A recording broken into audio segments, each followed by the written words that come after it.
The Valerian commander's mandibles clicked with satisfaction as the human woman stepped into the containment field. Her hands rose slowly, fingers spread wide in the universal gesture of surrender. Around her, 6 armed guards shifted their stance, plasma rifles trained on her slender frame. The commander's 4 eyes gleamed with something that might have been contempt. "Foolish species," the commander hissed, his serpentine form coiling upward to tower over her. "You come to our world, attempt sabotage, and now you surrender like a child. Pathetic." She said nothing. Her eyes remained calm, almost serene, as she studied the commander's insignia and the guard's formation.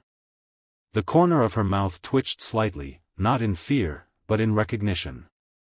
The commander gestured to his second officer. "Remove the device she carries. Disarm it."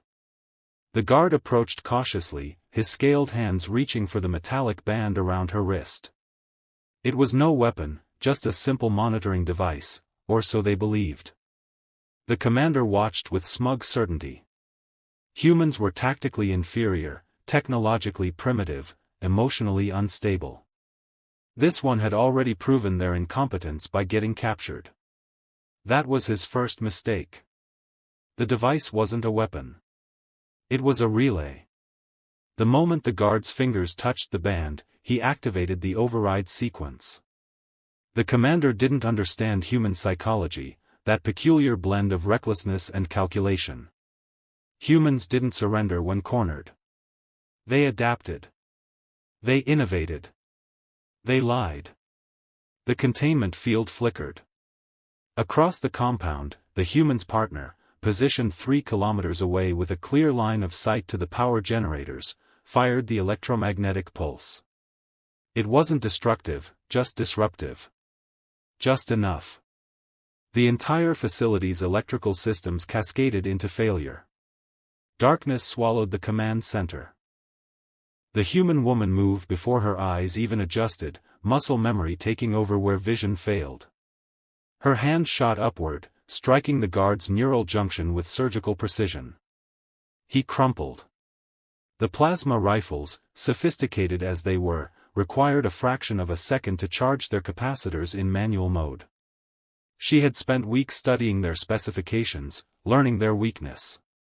A fraction of a second was an eternity in combat. The second guard never fired. She pulled him down and used his own body as a shield against the third, their plasma bolts crossing in the darkness and canceling each other out. The fourth guard she disarmed using leverage and momentum, spinning him into the energy field generator. His scream was brief. The commander's confidence shattered like his emergency lighting. "You think you have won?" he snarled, his mandibles spreading in an aggressive display. He lunged, his secondary arms reaching for her throat. The Valorians were stronger, faster in many ways. But they were specialists. They had evolved for dominance, not survival. They didn't know how to fall. They didn't know that every bone, every joint, every biological imperative could be weaponized against them. She did. The commander hit the floor hard. His confidence wasn't the only thing that broke. Emergency lighting flickered back to life. Red and amber cascaded across the room. The commander lay gasping, his body twisted at angles that made even the remaining guards recoil in horror. The human woman stood above him, barely breathing hard, her hands still empty. "Humanity," she said quietly, "has never had the luxury of being weak. We don't fight because we're superior. We fight because we survive. We adapt because extinction teaches harsh lessons." She walked toward the exit, stepping over guards and the sprawled form of the commander. Behind her, she heard him struggling to speak, to understand how a physically weaker species had dismantled his entire contingent in seconds. What he didn't understand was that humans thrived in asymmetric warfare. They had been underdogs for millennia on their own world.